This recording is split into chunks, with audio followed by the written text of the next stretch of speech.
Hello and welcome to a live edition of Straight from the Training Ground, I guess. Usually it's Sunday night soccer, but it's Thursday and it's the day before July 4th. So we're here with an American celebration, I guess, of That's right. U.S. soccer. That's right. We'll get to that in a minute, but we wanted to hop on here and just have a quick chat. For anybody out there that's unaware, the men's national team won last night 2-1 against Guatemala in the Gold Cup semifinal. And we're here because our man Mike D just got home from attending the game. So, Mike D, we had a good talk today about it, but that's what we're on here tonight is to first tell us your first kind of reaction, your overall thoughts on attending the game, what it was like.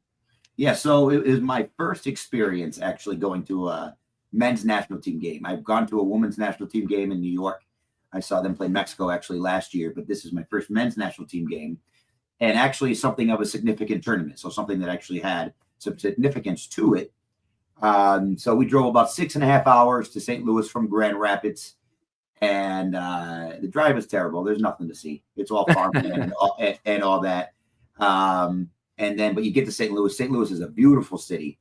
The architecture, the history behind it is very cool. A lot of old buildings, and the stadium. So we got to see St. Louis City Stadium, which is Energizer Park, which is phenomenal. Very intimate, nice stadium. A lot like Crew Stadium, I would say, in comparison. Cruz is a little better, but for a new stadium, it was spectacular. So my biggest, thank you, honey. My biggest reaction to getting there was the sea of light blue when you first arrive, because it was not red, white, and blue. Oh no, light blue, light blue and white, and it was primarily Guatemala fans. And the buzz in the stadium was definitely from Guatemala. So we had third row from the away goal, so Guatemala's goal, when we first got there. So when we got there, we saw the first two goals happen right away. I actually missed the first one because I was getting a beer, because it happened in the first 3 minutes. But I got to see, while I'm getting to my seat, I saw Luna and how he set that up for the second goal. But I'll say this. So long story short, just to kind of give you the whole background, USA fans there, they look hesitant. They look like an awkward, like, teenager that doesn't want to say anything wrong at a middle school dance. Oh, it was like, go get them, let's go. Like, it was just like, there was no, like, when I'm an avid sports fan, going to Knicks games, Yankee games, like, as much as I can, and there's more education behind the words than you're speaking, right? There's more understanding of what's going on. And it just seems so hesitant. Like, it's so obvious that we don't know how to cheer. And then the Guatemala fans, on the opposite, their passion is just exuberant. Like, it's going insane. And you can pick up the puntos and puntas, like, well, they're talking about the U.S. men's national team players. So I'm trying to, while I'm there, just stir the pot a little bit and saying that I understand what they're saying, and trying to jaw back a little bit, but I'm trying to say some things. And then I realize we got no chance. We got USA. That's all anyone could say. And it bothers the crap out of me. I mean, and this game especially, where we're outnumbered in St. Louis by Guatemala fans for the Gold Cup. We're up 2-0. Yeah, and it's game. Just they're more excited during the game. You leave this game, and it still felt like Guatemala won, because the Guatemala fans are just having the time of their life. Like, it was a big party for them. And it was so great. It's like, first, let me say about the Guatemalan culture as far as their fan base goes, bar none. Bar none. How many people came up to me and said, great game? Like, great game. Like, they were like, if I went to go see a Yankees Red Sox game, a Red Sox fan's not going to tell me after we beat the hell out of them. Yeah. Great game. Like, it was so, like, cordial, and there was respect there, and I appreciated it. The guys, everyone around me was Guatemala fans, and they were super cool with me, giving me crap, but it was still like, we had conversations about the game, and we're talking about the game. So the biggest thing I took away from that atmosphere was that. The other thing that I'll say now, going game specific to what I saw, so what's not in translation when you watch this on TV, is how big and fast the United States is. I would say the average height on Guatemala seemed to be 5'6", 5'8", where USA seemed to be like 6'2". And that was very evident. And what gets lost in translation with this game is the field starts to look small because of how much ground they cover, how fast they cover the ground. Like things look like it takes 3 steps to get wide. Like it just, they move at such a faster pace than what it's translated on TV than when you could witness. And our defensive line was towering over anyone in their attacking line. Like just towering. Any ball over top was not going to work. And that was super evident with Reem and Chris Richards back there. But you saw our speed as well. So even with Adebayang, is that his name up top? Yeah. Adebayang, like they would play that ball right or left to him into space.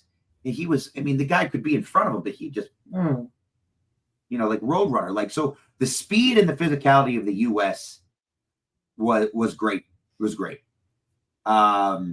Being able to see the game where you can, like a coach, where, I was with one of my good friends, Shafi, that came with me. He's actually as a part owner of the Rebellion as well. We were talking about how I didn't even pick up on some of those things.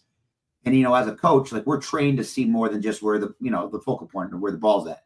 Mm-hmm. So we're a little bit more trained on where, what we're glancing at and looking at. And that's my favorite part about watching live. I think soccer in comparison, a lot of sports maybe aren't as good live. To me, I think football, American football, is not as good live. Yeah. Baseball is great live because of the atmosphere, but not necessarily. I can't see the pitches the same. I don't see the game. Soccer, I think, is different. I actually think you see the game better live. Oh, yeah. Get a more understanding because it's not a snapshot. Being able to see the whole field is better. So, the atmosphere was great. There was 22,000 people in attendance at this stadium, so it was great. We got the win. It was scary the last 10, 15 minutes of the game. We were getting pressed. But I really like this team. So the reason I decided to go to this is because the game, was it on Sunday? When they advanced, they played Costa Rica. So I like the grit, the fight, and the playing style of this team. It reminds me of what we saw in the 90s and early 2000s with Landon Donovan, McBride, going back to Kobe Jones and all those players. It just seems like that's our style and our culture of the game. Brazilians have their style, Germans, France have their style. Our style is very athletic, direct, and physical, and I know I'm physical and athletic maybe go side to side, and gritty, right? The trans defense, I like it very much from a lot of these players. So I don't know, this team has made me fall back in love because for the longest time, knowing that Pulisic, McKennie, and all the superstars that we have aren't going to be there, not us having all these friendlies that we weren't winning, I kind of was oh shit, what's going on with the team? I was starting to get nervous, and I don't think our manager, I say his name again, Pochettino. I don't think he's gotten a strong hold, and so I was starting to get nervous. But I am loving what this team is doing. I absolutely am loving it. I like the way that it's being coached. I think he's playing into our system. He's playing into our guys. I'm starting to trust the manager, even though his late substitutions are a little suspect in my opinion. But I'm falling back in love with this team. And hats off to Guatemala. I can't say enough about how great of a team. I think, small as a country as Guatemala is, that they give them respect and pay attention. That country is a country that's on the rise when it comes to soccer, in my opinion. I think there's a lot of talent coming on. I know Diego Luna is from Guatemala, I believe.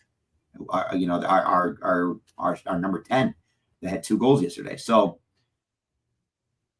what do you think, Jay? Let's let me I know we had this conversation earlier, but are you feeling the same way I am? A little bit more buzz right behind the team, or are you? Yeah, I think that it's fair to say they've improved over the last couple of weeks through this Gold Cup stretch. Okay. You're not the only person. I think any soccer person in the country was pretty dismal and hesitant there for a while. I'm not quite as jubilant yet as you are probably, but I know you're fresh off your trip and had a good time. So I'm still pretty hesitant about how this is all going to shape up, when it comes down to the actual World Cup. But I do agree with you that I think they've definitely shown some improvement. I think there's been, at least through this Gold Cup with this group, you and I, like, you're watching games and you're starting to see a little bit more of a cohesive unit, a little bit more, consistency with the lineup and who's going to be playing and those kind of things.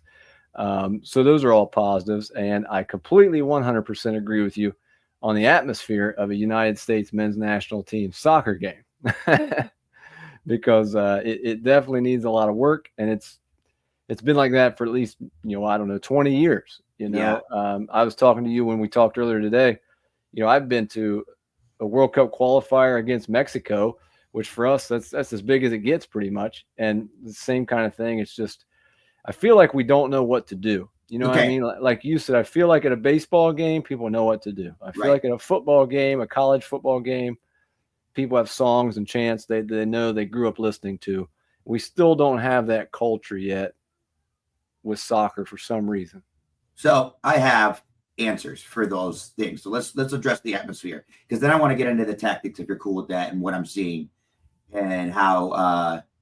Yes, go ahead and address it. What do you got? Okay, so let me tell you, this is how we fix it. So anyone listening to this in the website world or whatever you guys are listening, the World Wide Web. World Wide Web. Number one, we have the most iconic pop culture songs in the world. We should be able to sing Backstreet Boys, NSYNC. Billie Jean. No, stop it. Billie Jean. Another one, Bites the Dust.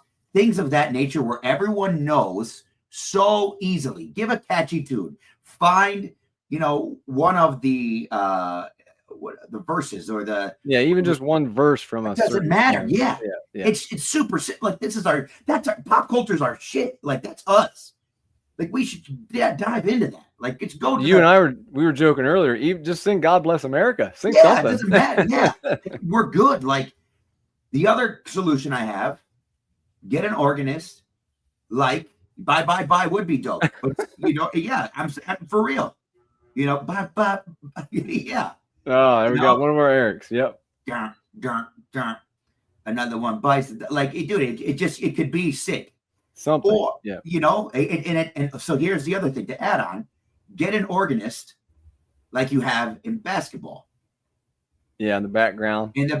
So now when we are in a low block or whatever, get the defense chant going. Like, I don't care. Yeah, they kind of lead it. They get you going a little bit. Yeah, yes. Yeah. You can start, then you can cue the, like, we're consumers here. We're capitalists. Let's not run away from it. Like, we are consumers. We need to be cued on when to do things. So fine. Do it. Cue us. But we'll bite it. We'll buy into it. Yeah. You know what I mean? Like, you just play some, like, just start a song going during it. Like when a throw-in's happening or whatever, or wherever we are in the song, just cue like some type of chant to go. Yeah. And we'll follow and we'll go nuts. But right now, we don't have, like, I was sitting there saying so many things to quite literally show Guatemala I know what the hell I'm talking about. Americans aren't stupid when it comes to this game. Right? But I was saying ridiculous things. Like I feel stupid now a little bit. Like I'm throwing out terminology to let them know, like, like the final third or defensive third or the wide channels. Like you stupid, like dumb. Just say, hey, do you know who I am? You ever seen Straight in the Training Ground? Come on. Oh man. So, but it was just like, that's. Yeah, quick solutions. This is what we're going to do, Jay. And what's frustrating, real quick, is that soccer in this country now is to the point where we should be at that level now. Yes. In that culture. Now, in the 90s when MLS was just starting and all of our parents had never played soccer and all, I get it. But at this point, we need to catch up. Go ahead. So, yeah, we're here. We can do, our generations can do, we can do it. We have the best music. We have the 90s music that we can recite that will go crazy. And you'll get I guarantee now, because these U.S. men's national teams are so overwhelmed by these other teams, I guarantee you get those other teams to sing with us. And that's dope. Like that's something America can do that these other countries can't do. We can sing songs that they know. You know what I'm saying? Like, yeah, I got you.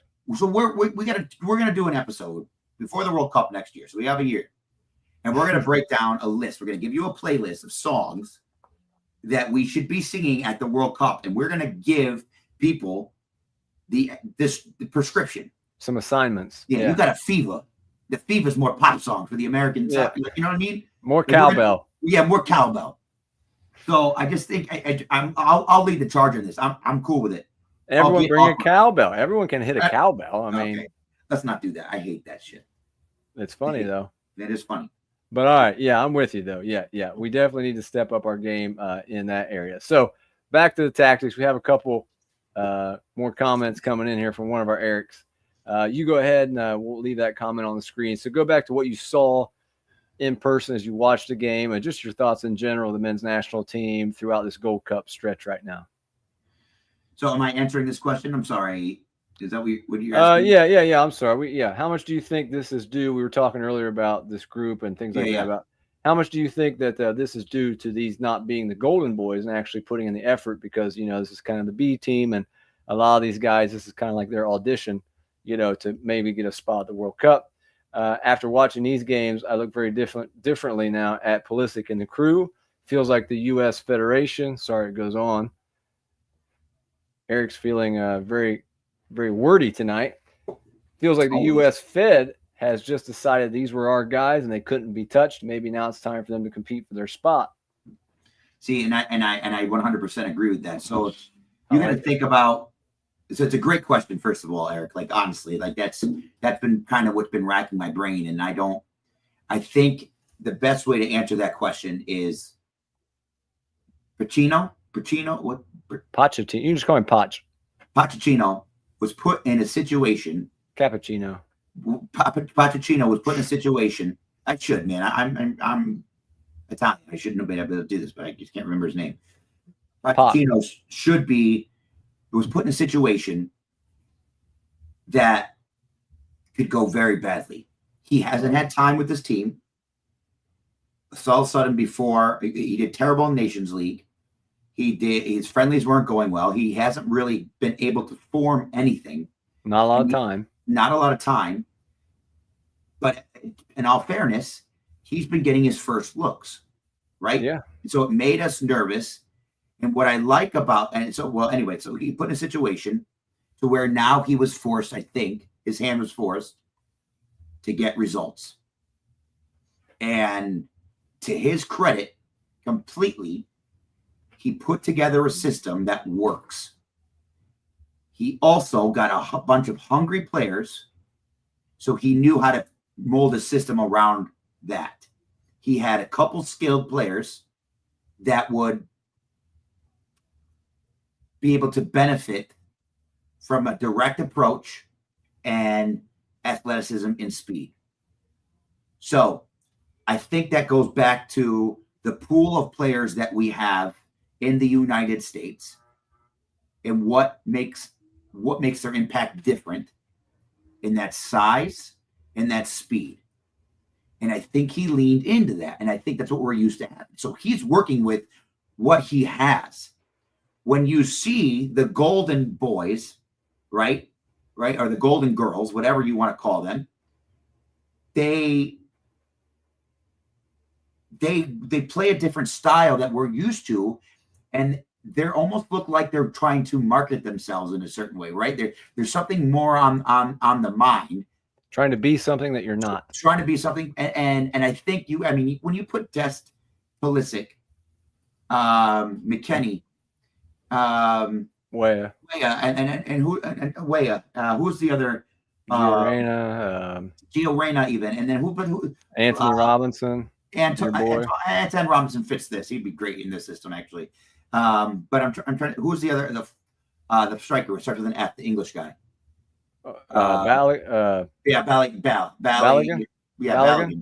Yeah. Their playing styles are so dictated more or less by their clubs, and I think they're used to fitting in the system, and they're built upon flash, that the cohesion really isn't necessarily there, and yes, the hunger's agreed. Like you have a bunch of hungry guys trying to prove themselves for a 2026 World Cup in the United States. right? They you know, like one of my brother's favorite movie is The Replacements with Keanu Reeves.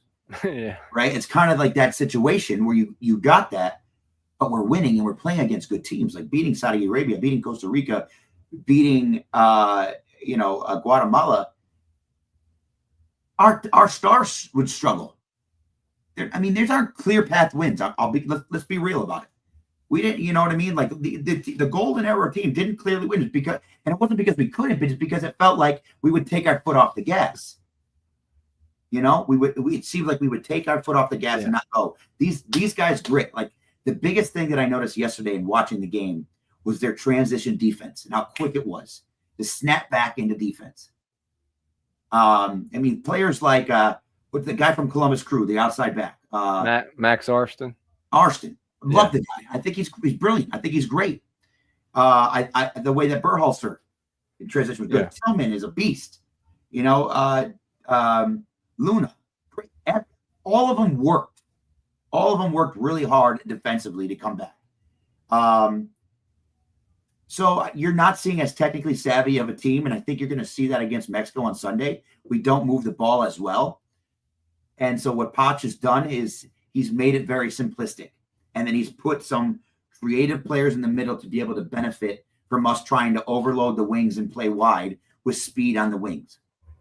Right. So now when you look at the options and how we build up in the attack, it's ultra direct in the sense where it's over a large ball over top that we can handle, or it's a ball in the space, or it's a swing from the back.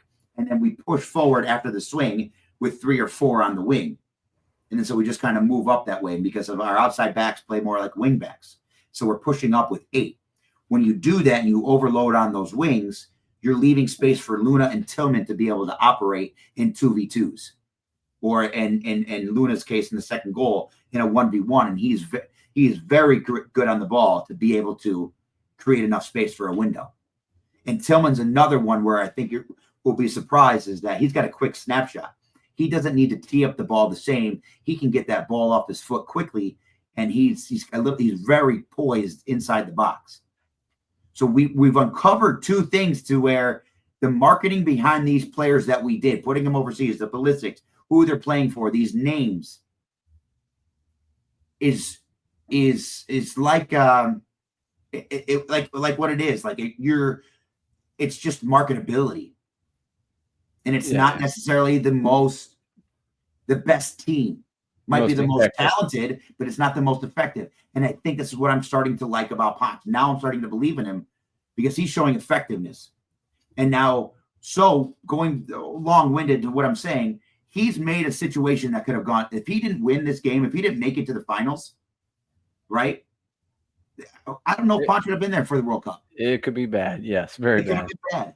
But he got results, and now he put pressure on this golden, especially anyone in the midfield and anyone on the outside. Antoine Robinson with this system works. I don't believe in Freeman. I don't think Freeman will get a spot. I think Chris Richardson is dangerous in the air. I would like to see him get a little bit more clinical on the finishes because he's always meeting the ball. It doesn't seem like he's putting it away. Reem's time. Reem's awesome. I love Reem. I don't care. Play him when he's 45. I love Reem. And I think your boy from Columbus, he's the real deal. He's the real deal. And I think Berhalter is now a specialist as far as set pieces goes. And that's something that we don't necessarily have. We have Pulisic taking everything. And I've never really agreed with that. You know, I think Pulisic services are that great. And so what he did in a situation that was, he made the best out of a situation that was not great. And so, like, ideally, what would you want to see this like? Like, Jay, let's just say you had the full squad. Well, I think we talk about all the time, and for people who aren't familiar with this, coaching at the international level is a totally different beast because even if you're coaching one of the biggest nations in the world, you have guys, they come in together for a week or 2, you put together a few training sessions and you play, and then they all leave again, you know, for a couple of months. So that's difficult already. And then on top of that, like you said, he didn't have much time. He's totally new. There's a lot of turmoil, you know, not a lot of success going on lately with this group. So I think, you know, I think anyone would say that they should be even our current state of our team, we should be in the final of something like the Gold Cup. Remains to be seen how that goes. It's 7 p.m. Sunday night Eastern. So tune in and watch that as they play Mexico in the Gold Cup final. So, we'll see how that goes. But like I said before, I think they're improving.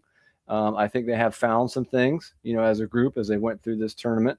And I will say this, I think what will be interesting, no foreshadowing or anything here, Mike D, but what will be interesting is after the Gold Cup is how does he take these, he's kind of has these two groups now, right? How does he take these two groups and get the most out of that? Because you got that group of guys, like you said, the Golden Girls was a TV show, by the way, but the Golden Generation, he's got the Golden, great show, by the way. He's got that group. Oh yeah. Yeah. And shout out to GCG Bag. You know who you are. Anyways. But he's got that group that's not really there right now. And he's got this group right now that's starting to gel and come together a little bit. And, trying to get those, you and I both coach, and trying to get those two groups to come together. And like you said, who comes in from each group, how that goes in the future is probably what I'm most interested in. Yeah, I agree with you. But so let's go back to what I was going to I wanted to ask you this. So ideally, right, going into this Gold Cup, we all thought ideally for Ponch, our manager, he wants his stars, correct? Yeah. I now think this course is better than if we had our stars. Might be. Because you think they would underachieve or not take it seriously, or I wouldn't have known. You gave an opportunity to these guys and they're proven. Freeze is another one in keeper. First of all, I mean his length is fantastic, and he is a stud when it comes to PKs. He's good at penalties. But what a weapon that is. Like I don't know how you can can you change a keeper at the end? Yeah. You know what I mean? Like you get that you have a little bit more versatility now. And finding out Tillman, in my opinion, is huge. And finding out Luna right there, you got two potential starters. Maybe three with Freeze. Maybe four with your Arston, Berhalter stepped up a little bit. Some of those guys, yeah. I'll be honest. Dess's defense is suspect. I just think it'll be interesting. You have this group that you think before this, soccer people would have put in the lineup, and now it's kind of like is there going to be a mix? Right. What's going to work the best? So for me, my expectation, I still would say, was they needed to get to the final, even with everything going on, new coach, all this stuff. Who's there, who's not there, whatever. We should be in the Gold Cup final. From here on out, if they would win, hopefully they win against Mexico. To me personally, that would be great. That'd be a little bit of a bonus at this point, given what they were dealing with when they first came together. Yeah. And then after that, it'll be interesting to see what he does and how he puts those two groups together leading up to the World Cup. Okay, let me ask you, if we do beat Mexico's a good team. They got some good young talent. Right? They are in a similar predicament where things are new for them as well. Right? They have an 18-year-old on their team that's quite phenomenal. Yeah. Mm. If we beat Mexico, think about the big deal, right? When Pulisic and these boys in extra time, what was this, like 2000, whatever Gold Cup that was? It was like 2022, 20, whatever. How big of a deal that was. What a moment that was for this men's national team. Right? That was kind of like the changing of tide to where we started to say, oh, crap, this team together could be something special. Right? When we just kind of saw all of it come together. I think it could be a blessing and a curse to this group and to the coach. And but the fact that depth should be a good thing. The fact that if he allows it to create competition, he's got to, and that's what I think. Right now, especially if he wins this, he's now earned the right to say, "Now we're doing it my way." You're gonna play like he's earned a lot of the respect, and he's got guys to play for him that are going to play for him. And if you don't play for him, that's on you now, because you have guys that can play for him. So there's no scapegoat now to point at this coach and be like, ah. Yeah. I still just say it's going to be interesting. Like I said, there, we know at that level there's politics and all kinds of things that go on behind the scenes that we're never aware of, and it'll be interesting to just see how he meshes those two groups together. And I think, as an outsider, hopefully there's a mesh of both groups. You know what I mean? Because I think we do need some of those guys that you talked about that have that fight and that grit to them. We need some of them on the field. I'm going to say something right now. I think McKinney is out of the starting lineup. I don't give a crap about how big his name is. I could see that. Yeah. I've never seen him perform on the national stage greatly. And lights just went out. Show's over. And I think Luna has earned that. Luna's he's that ball sticks to his foot. Very creative. How many times he beat a guy in a simple turn yesterday in the midfield to set up the next play? And I think he definitely brings that fight. He definitely brings that Clint Dempsey attitude that we need on the field. Yes. So him, Tyler Adams, and then I don't know who else you're going to put in the middle. You could put Musa. You could put I don't know. Pulisic usually goes on a wing. The system was different, right? Because now we're playing. It almost looked like we played like a 4-5-1. I don't know exactly what it was. Because I don't know, and then you have Tillman as well. So spacing out, I think if you're doing this, I almost feel like you have Tillman or you have Weah as your 9. You have Weah on one side and you have Pulisic on the other, and you have Pulisic dropping into more of that 10 position on whatever side, and you have Tillman playing off of wherever Pulisic and whatever side he is. So you're causing some confusion there. But I think, I don't know, the way that our outside backs played, and with Antoine Robinson, who's a stud, we know he is. As much as he's got his touches horrid, I don't know. I think you still got to figure out another center back potentially. I don't know if Richards is the answer. Ream, let's see. I mean, he's going to be aging. Yeah. You got a whole nother season. I just think it causes great adjustments. Well, it needs to be, and I'll also say all the guys from the United States that go over and play in Europe and all these bigger teams, they always say in interviews, they say, what's the difference when you went over there? And they say the intensity and the competition and training. That's what they've always said all the time. And that it's, greater, more intense at training, more competition for in Europe than it is here. Day. Yeah. With those bigger teams. Yeah.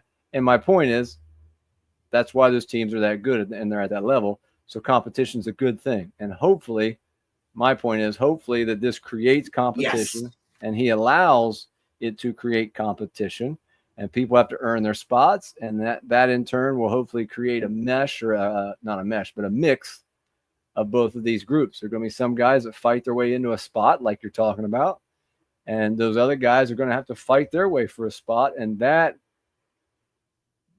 could potentially lead to the best, group that we can get. It would be good for U.S. men's soccer if they should have scrimmaged between those starters and these starters. And it was live streamed on Straight from the Training Ground. Yeah. It would be awesome. Yeah.